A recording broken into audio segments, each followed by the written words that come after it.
Dios, te damos gracias por esta mañana, gracias por estos medios para seguir reuniéndonos y aprender de ti, de tu palabra, Señor. Te damos muchas gracias por la vida de los papás de Arely, Señor, y pues por todos los que gracias a tu voluntad pues has sanado, Señor. Te pedimos que tú nos sigas cubriendo de esta enfermedad, que tú proveas los medios, Señor. Te damos gracias por la vida de los doctores, de pues de todo el personal de salud, Señor. Y pues que los papás de Arely puedan compartir que pues tú intercediste por ellos, Señor. Te pedimos que el día de hoy abras nuestros corazones para aprender de la clase, Señor. Te damos gracias por todo lo que nos das. En el nombre de Jesús. Amén. Amén. Gracias, Mari. Bien, Primera de Corintios 10, tremendo capítulo. La vez pasada estuvimos hablando de la idolatría, después de haber mencionado lo de la tentación.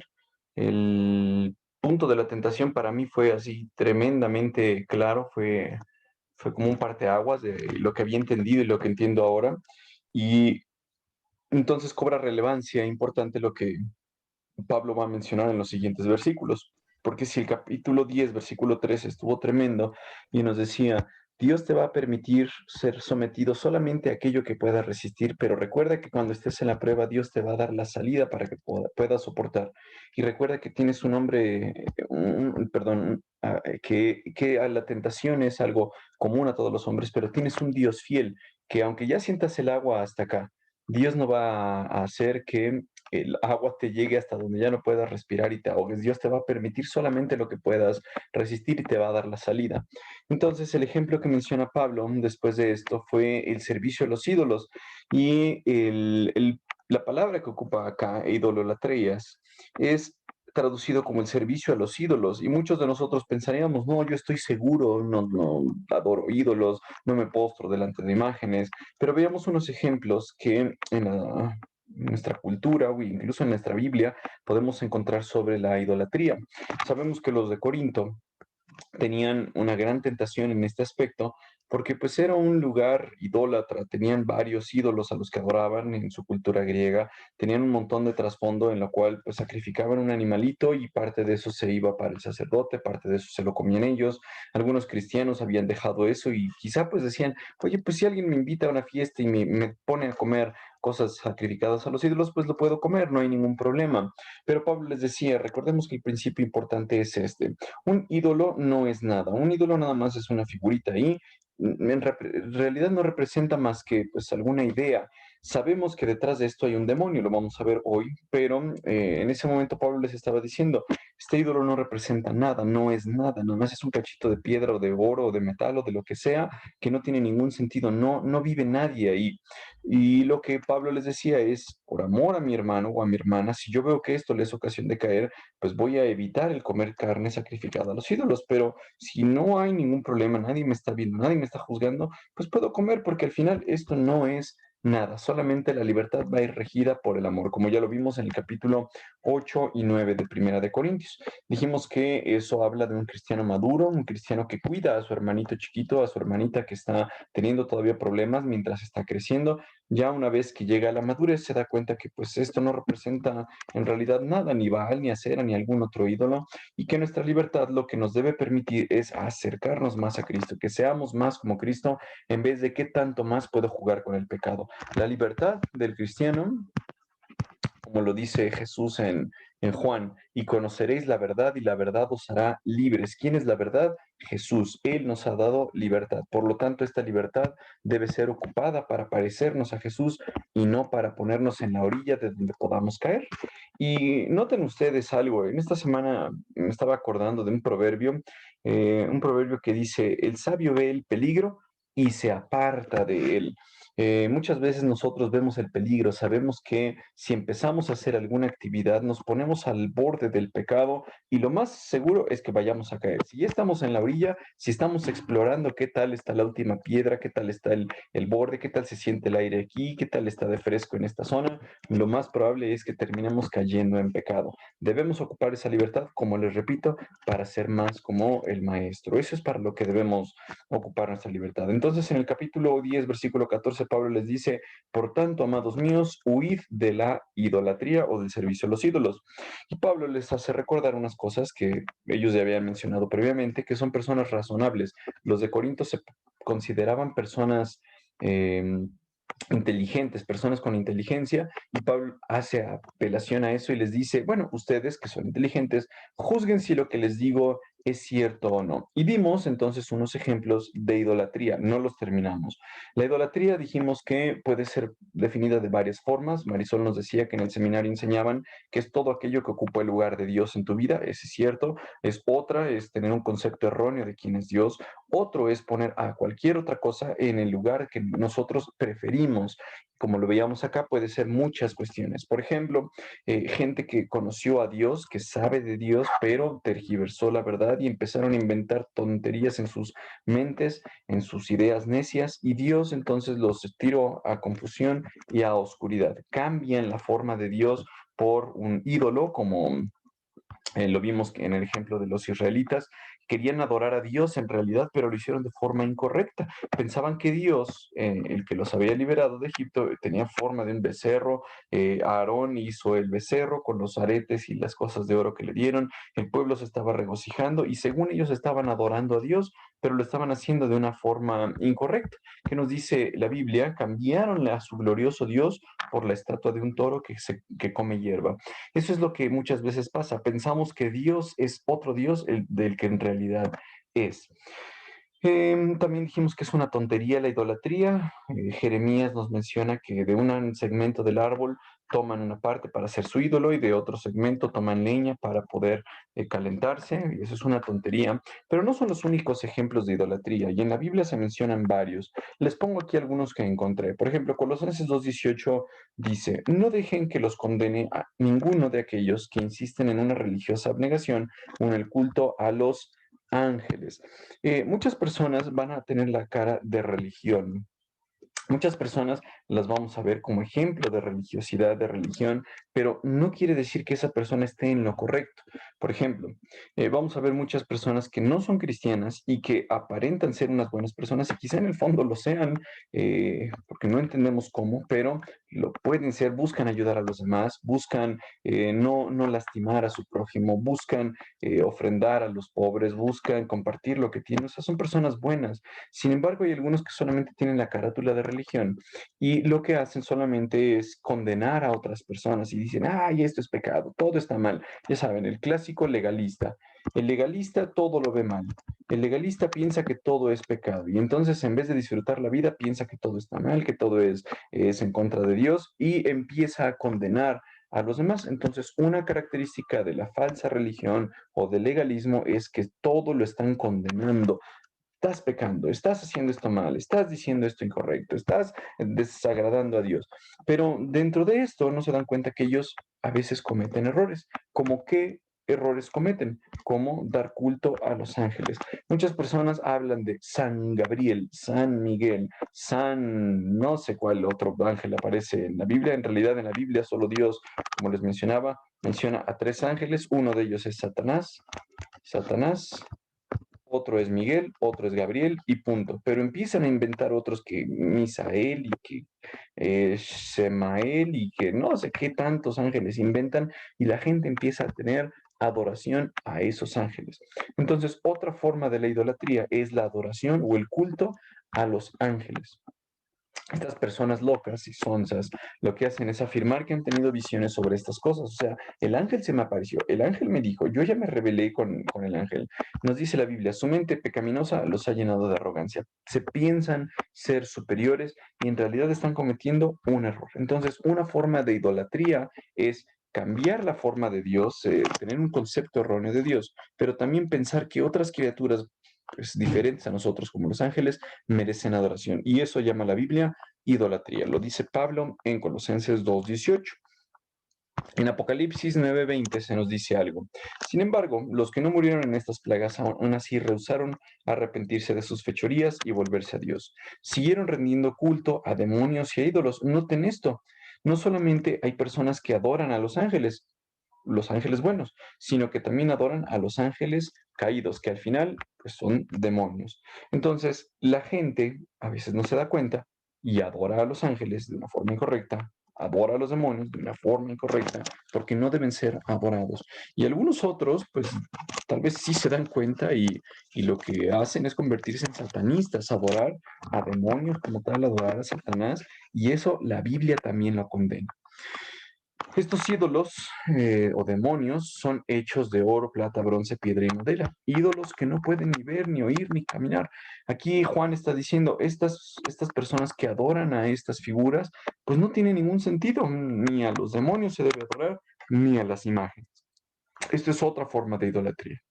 ¿Qué otra forma de idolatría? Hoy mi tío terminó ya de predicar sobre Colosenses y en esta carta Pablo habla de otra forma de idolatría. ¿Cuál es? Así que hagan morir las cosas pecaminosas y terrenales que acechan dentro de ustedes. No tengan nada que ver con la inmoralidad sexual, la impureza, las bajas pasiones y los malos deseos. No sean avaros, pues la persona avara es idólatra, porque adora las cosas de este mundo.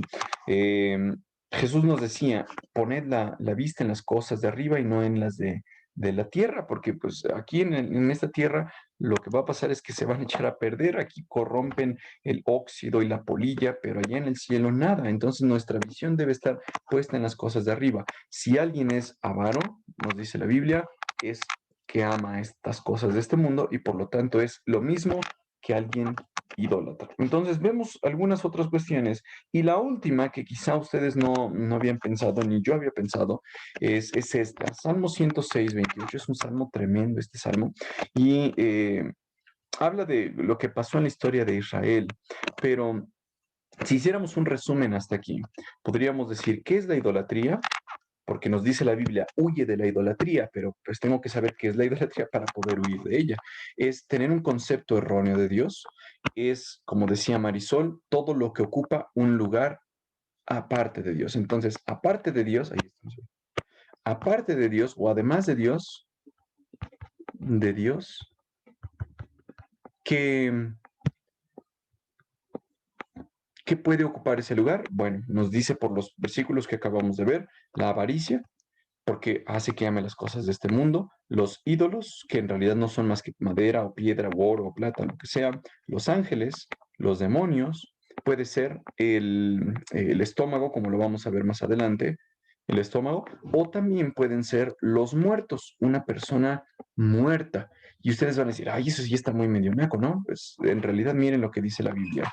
Salmo 106 dice, después nuestros antepasados se unieron para rendir culto a Baal en peor. Baal era un dios de los cananeos, ya se la saben ustedes, pero noten ustedes, hasta comieron sacrificios ofrecidos a los muertos. La gente no solamente inventó todas estas cosas para adorar, bueno, adora otras cosas que Dios creó, pero otras sí las inventó como los ídolos, pero adoran incluso a los muertos, a hombres muertos.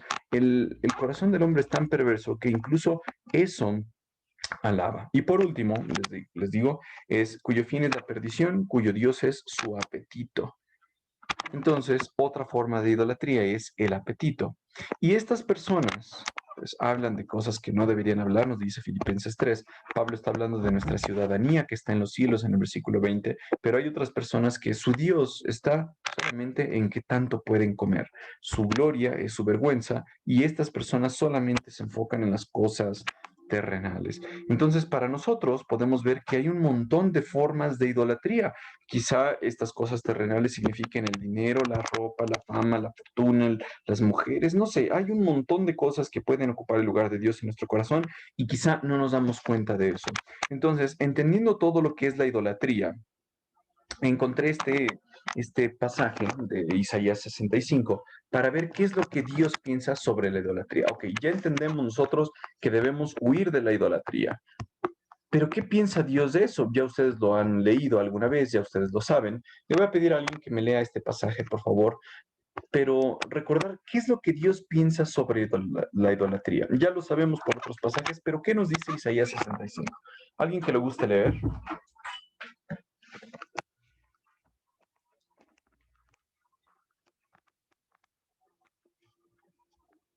¿Eso? Ajá.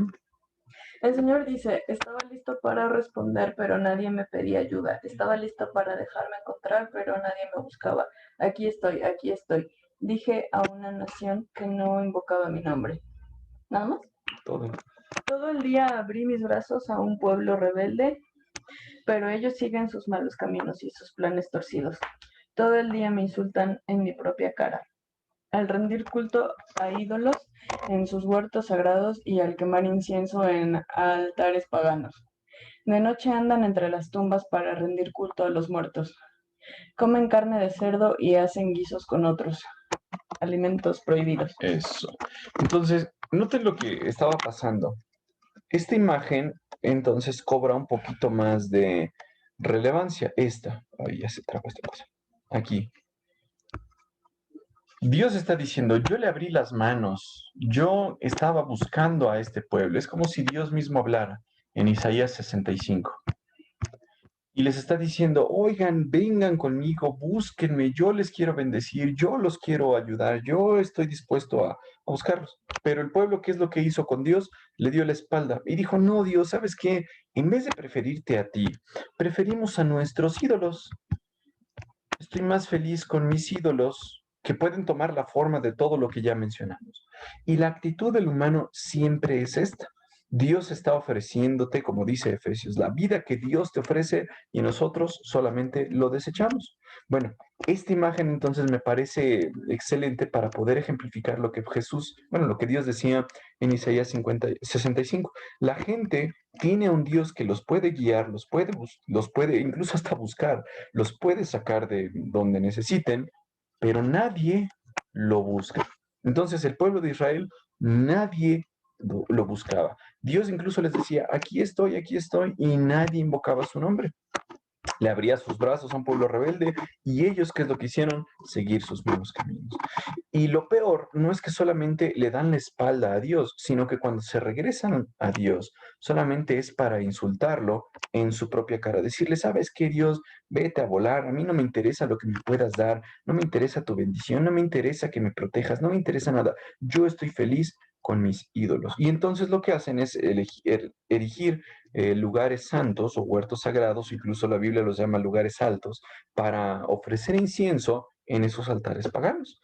Y no solamente felices con esos, sino como les decía, hacen cosas que Dios les prohíbe, como el pueblo de Israel, Dios le prohibió comer carne de cerdo, ofrecer culto a los muertos. Y entonces, ¿qué es lo que Dios responde a esta idolatría? Noten esto, con todo lo que hemos visto que representa la idolatría, el pasaje de Isaías 65 nos dice algo. Sin embargo, se dicen unos a otros, no te acerques demasiado porque me contaminarás. Yo soy más santo que tú, responde Dios. O sea, les está diciendo, tú te crees muy santo, te crees que me vas a contaminar. Mira lo que resulta para mí la idolatría. Este pueblo es un hedor para mi nariz, un olor irritante que nunca desaparece. Es decir, si nosotros pensamos que la idolatría es algo leve, es algo que Dios nos va a perdonar y no hay ningún problema, es como lo menciona una versión acá, humo en mi nariz. Les puse esta imagen, no sé si salió en una película, no sé, yo puse humo en la nariz y me salieron muchas imágenes, encontré esta. Cuando alguien te pone humo en la nariz o cuando está quemándose algo, ¿a poco ustedes están felices, están sonriendo, dicen, ay, qué rico, qué bonito, estoy muy feliz, estoy extasiado, esto es un deleite para mí? No, esto es algo irritante, es un hedor, algo que me irrita. Entonces, en la presencia de Dios, la idolatría o el pueblo idólatra es como este humo irritante. Entonces, ¿quieres irritar a Dios? Sé un idólatra. ¿Y cómo puedes ser un idólatra? Ya vimos un montón de ejemplos. Y quizá nosotros podemos decir, ay, no, pero yo jamás me voy a postrar delante de un ídolo. Puede ser, pero hay muchas otras formas en las que tú puedes ser idólatra y convertirte en un hedor o ser alguien irritante para Dios.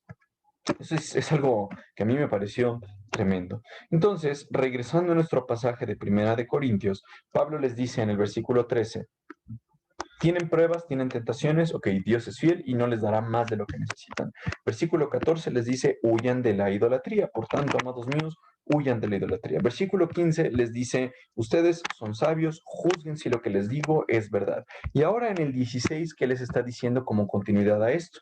Pablo les está diciendo, juzguen entonces esto, cuando bendecimos la copa de la mesa del Señor, aquí está hablando de la Santa Cena, haciendo alusión a lo que Jesús instituyó antes de ser sacrificado. Dice, no participamos en la sangre de Cristo y cuando partimos el pan no participamos en el cuerpo de Cristo. Ustedes y yo vamos a estudiar un poquito más en el capítulo 11 de lo que significa la cena del Señor. Pero ya ustedes saben que cuando Jesús estaba a punto de morir, tomó a sus discípulos y les dio pan, partió el pan y se los repartió a sus discípulos y les dijo, esto representa mi cuerpo. El pan representa su cuerpo y la copa representa la sangre del pacto. Entonces, cuando estamos participando en la cena del Señor, lo que estamos diciendo es, estoy participando como al igual que los corintios o al igual que los paganos participaban del sacrificio a sus dioses, yo participo en la mesa del Señor. Entonces, me estoy haciendo partícipe del cuerpo de Cristo cuando estoy participando en la Santa Cena. Versículo 27 dice, aunque somos muchos, todos comemos de un mismo pan, con lo cual demostramos que somos un solo cuerpo. Todos nosotros como comunidad cristiana, como el cuerpo de Cristo, todos pertenecemos solamente a un cuerpo y nos hacemos partícipes de esto cuando creemos en la sangre derramada por Jesús en la cruz. Entonces, cuando creemos en ese sacrificio que Jesús hizo por nosotros, muriendo en la cruz, sacrificándose por nosotros, derramando su sangre, entonces nosotros somos parte de este cuerpo y estamos hechos partícipes de este cuerpo cuando nosotros participamos en la Santa Cena. Entonces, Pablo les pone un ejemplo y les dice, piensen en el pueblo de Israel. No estaban unidos al comer de los sacrificios del altar. Recordemos que cuando ellos acudían al altar del pacto, acuérdense que tenía unos cuernos, amarraban ahí a la víctima, ahí estaba el borreguito o el animal que iban a sacrificar. Y el pueblo de Israel lo que hacía era, pues, poner sus manos sobre el animalito que iba a ser muerto. Y lo que hacían, pues, era matarlo. Y ya habiéndose identificado con el animalito moría. Y, pues, su pecado quedaba, por así decirlo, perdonado. Entonces, después, esa carne que los judíos llevaban al altar, pues una parte se les quedaba a ellos y se la comían, por lo cual se estaban identificando con el sacrificio de este. Lo mismo pasa cuando nosotros participamos en la cena del Señor. ¿Qué es el objetivo que trata de decir Pablo? ¿Qué les trato de decir? Que la comida ofrecida a los ídolos tiene alguna importancia o que los ídolos son dioses verdaderos. Ya nosotros tenemos esta respuesta por lo que hemos visto en otros pasajes. La respuesta es no. ¿Los ídolos son dioses verdaderos? No. ¿La comida tiene importancia? La respuesta es no. Bueno, entonces, ¿por qué Pablo hace tanta alusión a esto? Dice, no, de ninguna manera.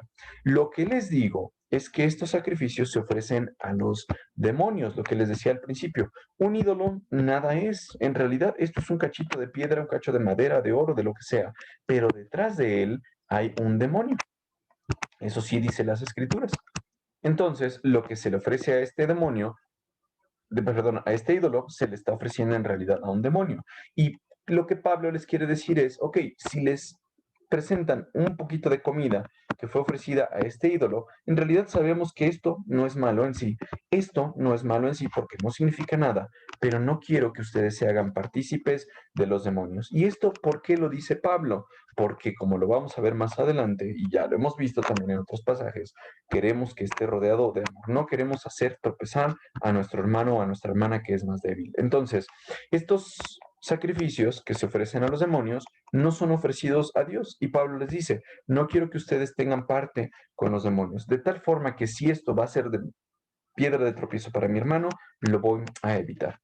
Pablo les dice, ustedes no pueden beber de la copa del Señor y también de la copa de los demonios. No pueden comer de la mesa del Señor y también de la mesa de los demonios. Pablo les está diciendo, no pueden tener esa ambigüedad, no pueden estar participando con los demonios, no pueden estar participando con Dios al mismo tiempo. Son diferentes. No es que se complementen uno a otro. Están con Dios, entonces no participen en esto. Versículo 22 dice, ¿qué? ¿Acaso nos atreveremos a despertar a celos al Señor? ¿Piensan que somos más fuertes que Él? Esto es con lo que termina esta sección Pablo y les dice, ok, mis hermanos, ¿sabemos que podemos participar de esto? Sí, podemos participar de lo que comemos en el mercado. Sí podemos participar porque al final fue ofrecido a un ídolo, fue ofrecido a un cachito de piedra que no es nada y pues no me crea mayor problema. Pero si esto va a hacer que yo haga tropezar a mi hermano, entonces voy a evitarlo. Eso es lo que les está diciendo Pablo. Pero el versículo 22 es sumamente interesante. Este versículo con el que vamos a terminar hoy, a mí me resultó, pues, una buena conclusión la idea que está diciendo Pablo. Pablo les está diciendo aquí, ok, ustedes están participando de la mesa del Señor y de la mesa de los ídolos, no hagan eso, porque ¿qué resultados va a traer la idolatría en sus vidas? El participar con los ídolos, idolatría, ¿qué repercusión va a traer? Una cosa, que nosotros vamos a irritar al Señor, como el humo de Isaías 65. Y si hacemos esto, ¿qué es lo que vamos a hacer? Pablo lo dice, despertar a celos al Señor. Entonces, ¿queremos hacer esto? ¿Sí o no? Pues en la vida creo que todos podemos aprender de muchas cosas, pero hay algo que no se necesita más de 2 neuronas para entender. Si tú te vas a hacer de un enemigo, ¿cómo tiene que ser ese enemigo? ¿Más fuerte o menos fuerte que tú? Pues obviamente tiene que ser menos fuerte que tú, porque si no, este enemigo te va a destrozar. Bueno, si tú te consideras lo suficientemente fuerte y poderoso como para enfrentar a Dios y decir, pues vamos a ver quién gana, a ver si Dios me gana o yo tengo chance de ganarlo, bien, no pasa nada. Pero si tú sabes que el Señor es mucho más poderoso que tú, que es más fuerte que tú, que tiene más autoridad que tú, ¿por qué te lo quieres echar de enemigo? ¿Tiene mucha lógica? No, el versículo 15 te dice, juzga como persona sapiente, como persona inteligente.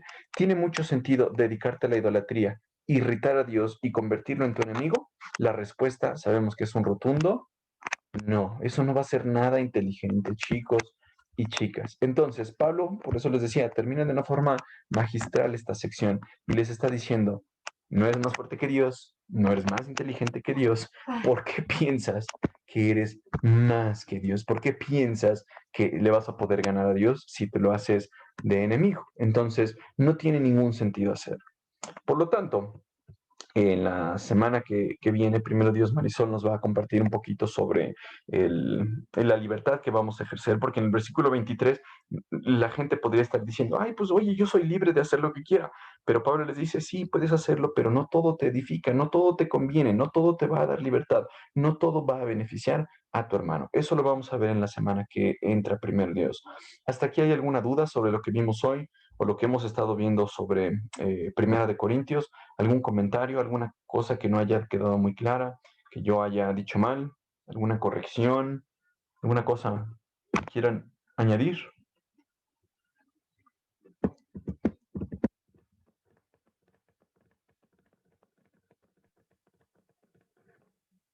Creo que eso es un no, ¿verdad? Muy bien, entonces anda Maura por ahí. Bienvenida Maura, bienvenida Dani. Hola, hola a todos. Sí, aquí estoy. Eso, Maura, ¿nos podrías despedir en oración, por favor? Claro, vamos a orar.